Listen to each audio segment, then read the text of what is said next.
বাঙালির most of the favourite খাবারের মধ্যে একটা হলো ইলিশ। সে তুমি ইলিশ ভাজা বলো, ভাপা বলো, সর্ষে ইলিশ বলো। তো আজকের রেসিপি হলো ইলিশ ভাপা। তো চলো প্রসেসটা তোমাদের সঙ্গে শেয়ার করা যাক।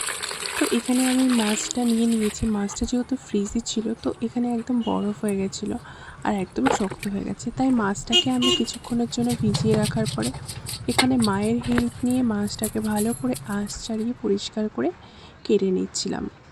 তো মাছটা কাটার পরে মাছগুলোকে ভালো করে পরিষ্কার করে নেওয়ার পরে আমি এই পিসগুলোকে সাইড করে নিয়েছি। তো এখানে ম্যারিনেশনের জন্য হলুদ আর একটু লবণ দিয়ে রেখে দেবো।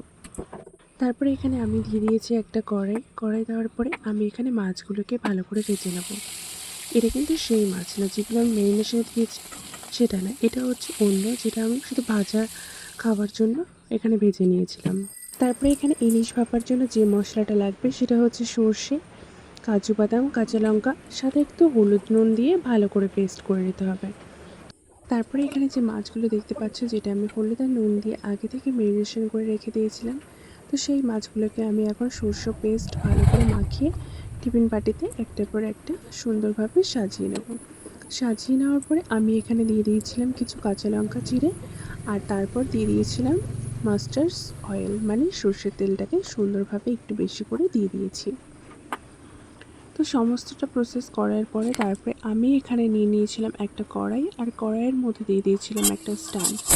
যেহেতু এই মাছটা পুরো ভাপাতেই হবে, মানে একটা ভাপে হবে, তো জলটা কিছুক্ষণ গরম হওয়ার পরে টিফিন বাটির ঢাকনাটা দিয়ে আমি এখানে বসিয়ে দিয়েছিলাম। তারপরে একটা ঢাকনা দিয়ে ঢেকে দেওয়ার পরে 20 থেকে 25 মিনিট ওয়েট করার পরে ঢাকনা খুললেই দেখবে তোমার রেসিপি তৈরি। তো আজকের রেসিপি ইলিশ ভাপা ছিল। তোমাদের এই রেসিপিটা কেমন লেগেছে অবশ্যই কমেন্ট করে জানাবে। আর যদি ভালো লেগে থাকে তাহলে অবশ্যই like, comment, share and subscribe করবে। দেখা হচ্ছে পরবর্তী কোনো ভিডিওতে। ততক্ষণ ভালো থাকবে সবাই।